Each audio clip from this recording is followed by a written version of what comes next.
Assalamualaikum warahmatullahi wabarakatuh. Alhamdulillahi rabbil alamin. Wa bihi nasta'inu ala umurid dunya waddin. Asyhadu an la ilaha illallah wa asyhadu anna Muhammadan abduhu wa rasuluh. Allahumma salli ala sayyidina Muhammad wa ala alihi wa sahbihi ajma'in. Amma ba'd. Faqad qala Allah subhanahu wa ta'ala fi kitabil karim wa huwa asdaqul qailin. A'udzu billahi minasyaitonir rajim. Bismillahirrahmanirrahim. Ya ayyuhalladzina amanu taqullaha haqqa tuqatih wa la tamutunna illa wa antum muslimun. Wahai orang-orang yang beriman, bertakwalah kalian kepada Allah dengan sebenar-benarnya takwa, dan janganlah kalian mati kecuali dalam keadaan beragama Islam. Wa qala idzan bismillahirrahmanirrahim. Ya ayyuhalladzina amanu udkhulu fis-silmi kaffatan wa la tattabi'u khutuwatis syaitan innahu lakum aduwwum mubin. Wahai orang-orang yang beriman, masuklah engkau ke dalam Islam secara sempurna, dan janganlah engkau ikuti langkah-langkah setan, karena sesungguhnya setan itu musuh yang nyata bagi kalian. Wa qala idzan bismillahirrahmanirrahim. Innallaha wa malaikatahu yusalluna 'alan nabi. Ya ayyuhalladzina amanu sallu 'alaihi wa sallimu taslima. Sesungguhnya Allah dan para malaikatnya bersalawat kepada Rasulullah Muhammad sallallahu alaihi wasallam. Maka wahai orang-orang yang beriman, bersalawatlah kalian kepada Rasulullah dengan sebaik-baik salawat. Bapak Ibu, saudara-saudara sekalian, dimanapun Anda berada, salah satu dari 25 nabi yang terkenal tingkat kesabarannya dalam menghadapi musibah dan tidak pernah putus asa dalam menghadapi musibah, dialah Ayub alaihi salam. Ayub alaihissalam diberi rezeki yang berlimpah, tapi hebatnya kaya dermawan. Yang banyak diantara kita kaya pelit. Orang di kampungku bilang seke, kikirigala paku jambatan. Tapi ini Ayub kaya dermawan. Kalau cuma pelit belum banyak merugikan orang, tapi kalau sudah kaya, pelit, serakah, ini yang paling berbahaya. Nah, Ayub kaya dermawan, lalu seluruh makhluk memujinya, termasuk malaikat. Satu makhluk yang tidak pernah memuji dan mengapresiasi orang yang berbuat baik, yaitu iblis laknatullah alaih. Ketika malaikat dan manusia memuji Ayub alaihissalam, ini iblis berkata begini, ya Allah, dia soleh begitu, dia dermawan begitu karena dia kaya. Coba kalau dia miskin. Allah berfirman, kalau bahasa kita, iblis, saya lebih tahu dari kau. Kata iblis, ya Allah, berikan saya kesempatan untuk menggoda Ayub, membuktikan saya punya asumsi. Kata Allah, ya silakan. Maka diujilah Ayub alaihissalam, bangkrut, niaganya hancur, perkebunannya terbakar, peternakannya terbakar, jatuh bangkrut. Ketika bangkrut, datang iblis. Ayub, untuk apa lagi kau sembah Tuhanmu? Apa lagi kau sembah itu Tuhanmu? Dia sudah ambil seluruh hartamu, masa kau masih menyembahnya? Mendengar ini, apa kata Ayub alaihissalam? Alhamdulillah, sempat kaya. Berapa banyak orang dari lahir sampai meninggal tidak pernah merasakan kaya. Saya alhamdulillah sempat kaya. Ini titipan Allah, Allah ingin ambil, ya sudah, ya memang saya alhamdulillah sempat merasakan kaya. Nah, lalu Allah berkata, kalau bahasa kita, apa kau lihat toh, memang ini Ayub hebat. Kata iblis, tidak ya Allah, coba kalau dia tidak punya anak, dia begini. Kalau dia punya anak, anaknya yang membahagiakan dia. Coba kalau dia tidak punya anak, sudah, kau uji lagi lah, silakan uji dia, tapi satu, jangan kau ambil nyawanya. Diuji lagi Ayub alaihissalam, wafat anak beliau. Ketika wafat anak beliau, datang lagi iblis menggodanya. Ayub, sudah apa lagi kau sembah itu Tuhanmu? Nah, ambil hartamu, sekarang ambil lagi anakmu, berhenti mah kau, sudah Apa kata Ayub alaihissalam? Alhamdulillah, saya sempat merasakan punya anak. Berapa banyak orang dari lahir, dari menikah sampai meninggal tidak punya anak, saya sempat memiliki anak. Alhamdulillah. Ketika saya cerita ini di depan kelas mahasiswa saya, tiba-tiba ada mahasiswa saya bilang, Ustadz, saya juga Ustadz, sudah mau sarjana tidak punya anak. Saya bilang, bagaimana kau mau punya anak? Nggak ada istrimu dong.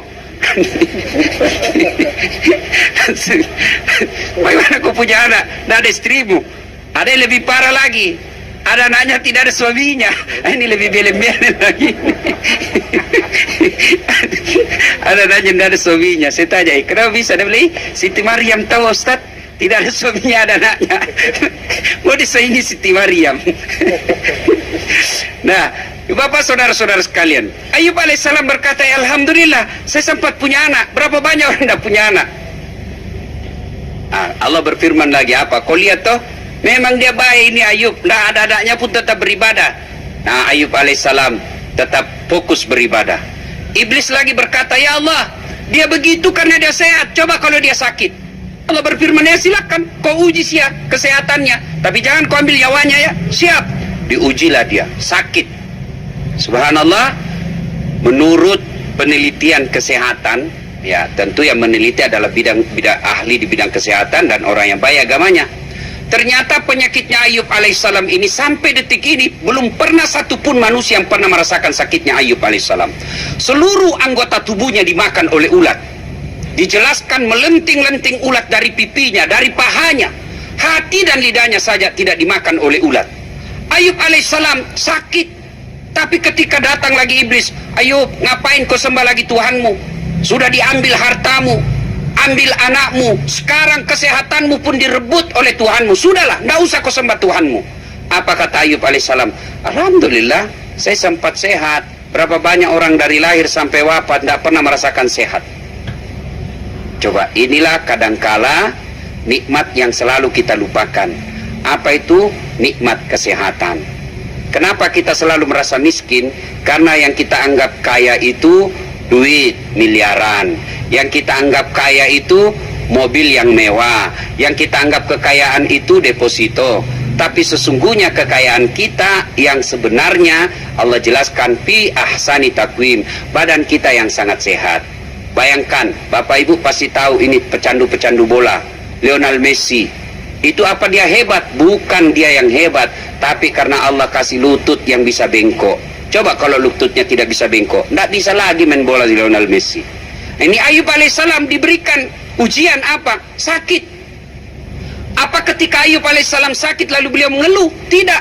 Ayub alaihissalam hanya meminta kepada Allah. Beliau tidak mengatakan, ya Allah sembuhkan penyakitku, ya Allah sehatkan diriku. Tidak. Ayub alaihissalam hanya mohon dua. Apa itu? Ya Allah, jangan pula lidahku dimakan ulat, jangan pula hatiku dimakan ulat. Kalau lidahku dimakan ulat, bagaimana aku menyebutmu? Kalau hatiku dimakan ulat, bagaimana aku bersikir mengenangmu? Subhanallah. Datang iblis. Ayub, sudah, alhamdulillah saya sempat sehat. Lalu Allah berfirman, apa kau? Kau lihat itu? Jago memang ini Ayub. Habis hartanya, anaknya wafat, sakit, tetap beribadah kepadaku. Iblis berkata, tidak ya Allah, dia begini karena banyak temannya. Coba kalau tidak ada teman di sekitarnya. Akhirnya datang lagi iblis menghasut satu kampung. Dia hasut penduduk kampung. Usir kau Ayub. Kalau dia ada di tengah-tengahmu, maka kau akan tertular penyakitnya. Terhasut pula masyarakat pada saat itu. Lalu datanglah kepala desa. Kalau bahasa kita sekarang kira-kira kepala desa lah, atau kepala kampung. Ayub, kami mohon maaf, kau harus tinggalkan kampung kami Ayub. Kenapa? Kami takut ketularan. Kata Ayub alaihissalam, teganian kau. Tolong tunjukkan masyarakat kampung ini satu di antara kalian yang tidak pernah saya bantu. Tolong tunjuk, angkat tanganmu siapa yang tidak pernah saya bantu di tempat ini. Semua diam. Ternyata sekutu kampung pernah dibantu oleh Ayub. Lalu pada saat saya sakit seperti ini, kau mau mengusirku? Mana nilai persahabatanmu? Ini yang kan banyak di antara kita ini. Pejabat-pejabat ketika masih aktif, ibarat anak muda katakan, gula dengan semut. Ramai rumahnya, semua orang hormat sama dia. Turun dari mobil, dibukakan pintu mobilnya. Handphonenya pun dipegang oleh ajudannya. Subhanallah. Kadang pernah saya lihat pejabat Indonesia, selesai dia olahraga, sepatunya diikatkan sama ajudannya. Nauzubillah min zalik. Begitu dia pensiun, mulai dia kehilangan sahabat, mulai dia punya kehilangan teman. Sampai ada yang pernah pejabat di Sulawesi ngomong sama saya, Ustaz, aduh, saya setelah pensiun Ustaz, teman saya sudah pada hilang semua Ustaz. Saya bilang, Pak, jangankan teman, jangankan keluarga, kucing aja kalau dia tahu tidak ada tulang dalam rumah, dia tidak mau masuk. Inilah manusia. Setelah kita pensiun, tidak ada. Maka salah satu penyakit pejabat itu disebut post power syndrome. Ya, pejabat-pejabat yang ada di BI mudah-mudahan terhindar dari penyakit hati ini. Penyakit yang selalu cemas, selalu merasa kehilangan teman, kehilangan power. Nah, itu biasa begini. Sampai ada yang pernah bertanya sama saya di pensiun, Ustaz, apa doanya supaya perasaan kita ini enak kembali, Ustaz? Saya gampang tersinggung setelah pensiun ini. Saya bilang, kenapa Pak? Setelah saya pensiun kan tidak ada kegiatan, Ustaz. Jadi kalau pagi-pagi saya nonton TV di ruang tamu baring-baring, adalah kucing peliharaan cucu saya baringlah sama kucing itu. Lewat istri saya, dia tendang itu kucing. Apa ini kucing? Tidur aja kerjanya. Kucing ditendang, saya yang tersinggung, Ustaz. Saya bilang, begitu Pak kalau sudah pensiun. Begitu lewat lagi di jalan, dia naik mobil, dia bilang istrinya, Pak, ada panti jompo di sini nih. Dia bilang, kamu kasih masuk ke panti jompo. Beginilah penyakitnya manusia, ya. Ayub alaihissalam punya sahabat, punya warga, semua dibantu waktu sehat, semua ditolong waktu kaya. Setelah miskin, sakit, ditinggal. Ayub, tinggalkan kampung kami. Ayub alaihissalam berkata, ya baiklah, apa boleh buat? Kalau orang Bugis bilang, lemukna tu nyawamu, teganian kau, saya pernah bantu kalian, tapi kau usir saya sekarang. Nggak apa-apa. Datang lagi iblis. Ayub, sudah itu kau sembah Tuhanmu. Apa sih kelebihan Tuhanmu itu? Sekarang kau diusir lagi dari kampungmu. Apa kata Ayub alaihissalam? Alhamdulillah, saya sempat punya teman, meskipun sekarang meninggalkan saya. Allah berfirman, apa hebat memang Ayub toh? Nah, tidak, kata iblis. Dia begitu karena ada istrinya yang setia mendampinginya. Nah, tidak, kata Allah. Coba kau uji lagi. Diuji lagi. Apa? Dihasut istrinya Ayub, digoda istrinya Ayub, tinggalkan suamimu. Lalu datanglah istrinya Ayub alaihissalam berkata kepada suaminya, Bang, berdoalah kau Bang, kamu kan nabi, doamu pasti diijabah Allah. Saya capek ngurus kamu Bang, doa kau Bang. Apa kata Ayub alaihissalam? Saya malu berdoa kepada Allah. Kenapa? Puluhan tahun saya sehat, saya sakit baru ini beberapa tahun, saya mau mengeluh, malu saya kepada Allah. Istrinya berkata, ya sudah kalau begitu, saya tinggalkan kau. Tega sekali kau mau tinggalkan saya dalam keadaan sakit begini. Saya capek ngurus kau Bang.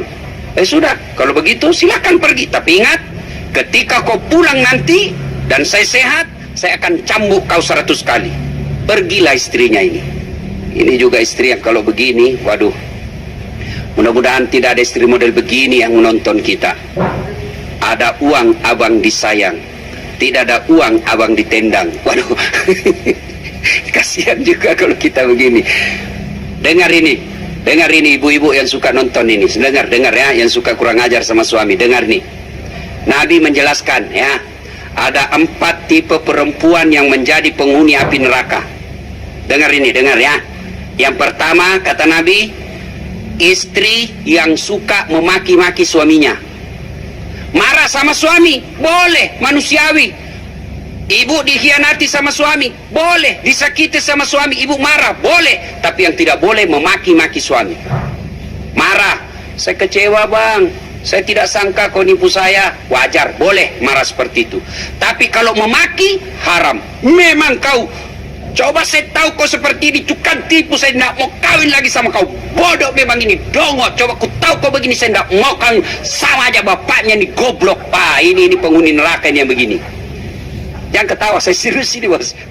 Ini anak juga ini, ibu-ibu kalau marah sama suaminya, la haula wala quwwata illa billah, keluar semua kebun binatang di mulutnya. Ya? Nah, kalau suami salah, ibu marah, boleh. Tapi yang dilarang, memaki-maki suami. Kalau suami marah kan enak. Kalau dia istri marah, suami salah, ibu rangkul dia sambil menyanyi, insaflah wahai manusia, bila dirimu bernoda. Senang perasaannya itu suami, ya. Jadi berikan dia dakwah yang tidak menyakiti. Percaya, suami ketika salah dan dimaki, pasti dia tidak akan terima itu nasihat. Tapi kalau dia dibujuk, ya, diberikan nasihat-nasihat dalam bentuk nasihat kalimat yang ya santun, gampang dia tergugah. Tapi kalau dia dimaki-maki, dia punya duit, tambah melawan dia. punya kuasa tambah melawan dia. Jadi disentuh perasaannya, insya Allah ya. Saya ingat kalau soal sahabat bahagia ini ada di Sulawesi, wallahu alam, tidak tahu benar atau tidak, cerita warung kopi kawan saya. Seorang suami sakit kena COVID, lalu dokter panggil istrinya, "Bu, tidak ada obatnya ini suami ibu, belum dapat obatnya sampai sekarang. Salah satunya yang bisa membuat dia sembuh kalau dia punya imun baik, daya tahan tubuhnya dibangkitkan dengan cara diberikan berita-berita gembira." "Oh iya, begitu dok?" "Iya dah." Wah, kreatif lah ini istrinya. Dia ngomong sama suaminya, "Pak, sembuh kau Pak, sembuh kau Pak. Kalau kau sembuh saya kasih nikah lagi kau Pak. Biar sama siapa, saya kasih nikah kau Pak." Kata suaminya, "Betul kau Bu." "Betul." Woi, sembuh betul suaminya gara-gara dijanji menikah. Begitu dia sembuh, dia bilang, "Bu, kapan saya dikasih nikah?" Dia bilang, "Itu kan dalam keadaan darurat, sekarang kok tidak darurat." Yang pertama tadi, ya wanita yang jadi penghuni neraka, ya, yang suka memaki suaminya. Yang kedua, yang membebani suaminya melebihi tanggung jawab suami. Yang membebani suaminya melebihi kemampuan suami. Artinya apa? Kalau suami kita gajinya cuma 3-4 juta per bulan, jangan membebani gaya hidup 7 juta. Kalau suami gajinya cuma 3-4 juta sebulan, nggak usah kau beli handphone yang 3 kameranya. Untuk apa 3 kamera? Nah, cuma satu suamimu kau mau foto. Kalau satu di suamimu, lebih baik belinya saja yang 3 supaya terang ketika kau foto. Ini kan yang membuat menderita suami. Ya, yang ketiga, istri yang menjadi bahan bakar api neraka, kata Nabi, mereka yang memamerkan auratnya. Dan yang keempat, mereka yang tidak mendirikan sholat. Mudah-mudahan tidak ada pemirsa ya yang menyaksikan ini masuk kategori yang keempat ini. Nauzubillah min dzalik. Nah, Ayub alaihissalam, kita lanjut cerita, lalu ditinggal oleh istrinya. Pergilah istrinya. Ketika Ayub alaihissalam sakit yang tidak pernah manusia sebelumnya merasakan sakitnya, kemudian hidup di tengah padang pasir, hanya beralaskan pasir, di atasnya pelepah daun kurma, sakitnya luar biasa, sendiri di tengah padang pasir, tidak ada warna-warna kehidupan. Lalu Ayub alaihissalam datang pertolongan Allah, ditolonglah Allah. Lalu Jibril diperintahkan oleh Allah, "Jibril, kau turun memberikan bantuan kepada Ayub alaihissalam. Perintahkan kepada Ayub, hentakkan kakinya ke pasir." Dihentakkan kakinya Ayub alaihissalam ke pasir, lalu muncul air, seperti sejarah munculnya air Zam-Zam. Keluar air. Allah perintahkan Ayub, buka bajumu, kemudian tembal, sumbat air yang keluar itu dengan bajumu. Basalah bajunya Ayub alaihissalam. Lalu malaikat perintahkan Ayub, usap seluruh badanmu yang sakit dengan air itu. Dengan izin Allah sembuh.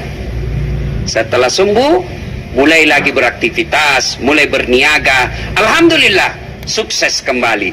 Setelah sukses, datang lagi istrinya. "Bang, maafkan saya hilaf bang, mohon dimaafkan," kata Ayub alaihissalam. "Ya, saya maafkan kau sayangku. Tapi ingat, saya pernah menyampaikan kepadamu, kalau kau kembali, saya akan cambuk kau 100 kali. Akhirnya, hukum ini harus diterapkan." Ayub alaihissalam cambuk istrinya. Lalu Ayub alaihissalam mengambil 100 batang lidih, diikat menjadi satu, lalu dipukulkan ke istrinya. Pukulnya kemana? Ke wajahnya? Tidak. Pukulnya kemana? Lehernya? Bukan. Ke perutnya? Pun tidak. Kemana? Ayub alaihissalam berkata, "Sayangku, angkat kakinya. Nah, coba angkat kaki. Telapak kakimu sayangku." Diangkat, lalu Ayub alaihissalam pukulkan ke telapak kakinya. Sekali, karena dia 100 lidi, berarti 1 kali pukulan itu sama nilainya mencambuk 100 kali. Artinya apa? Istri ketika khilaf, istri ketika salah, dia bisa dihukum. Boleh dihukum.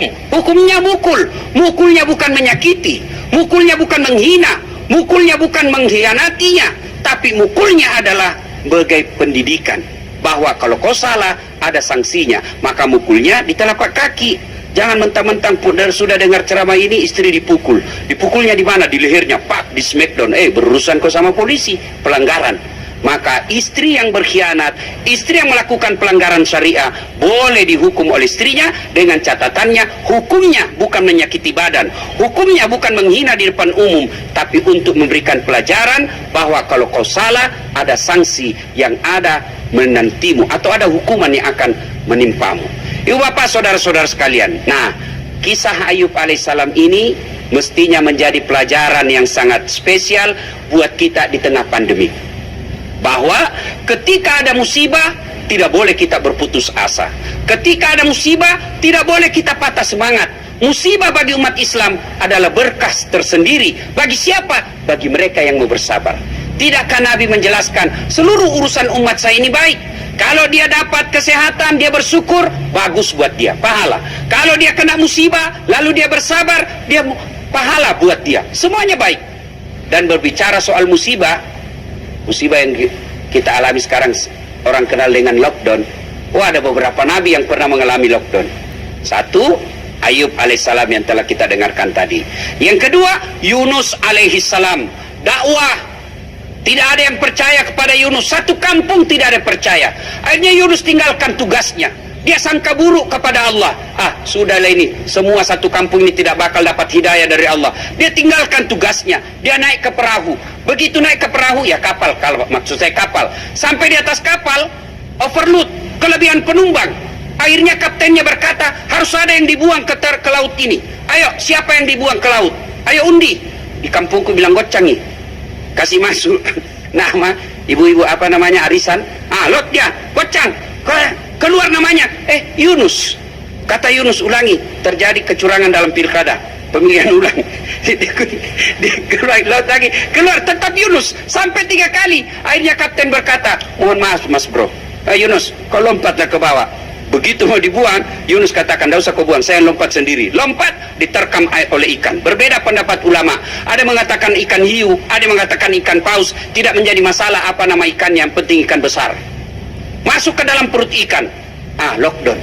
Ketika dalam perut ikan, apakah Yunus alaihissalam berkata, ya Allah, keluarkan saya dari perut ikan? Tidak. Yunus alaihissalam hanya berdoa. Bukan dia berdoa, tapi memuliakan Allah, membesarkan Allah dengan kalimat la ilaha illa anta subhanaka inni kuntu minadz zalimin.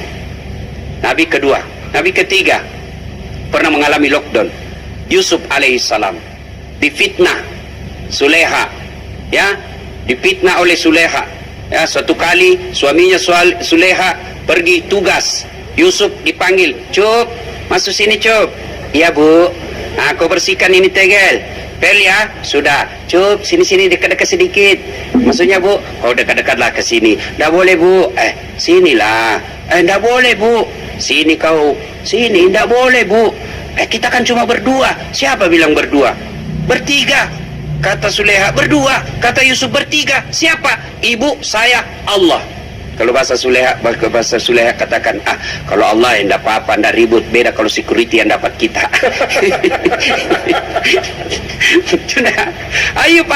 Yusuf alaihissalam, ya, digoda oleh Suleha, tapi tidak. Sebenarnya menurut Quran, Yusuf alaihissalam senang juga sama Suleha waktu itu, terpancing.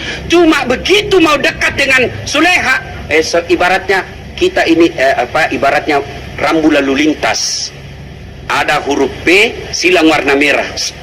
Yusuf melihat dilarang parkir, bukan tempat parkirmu di situ, Yusuf.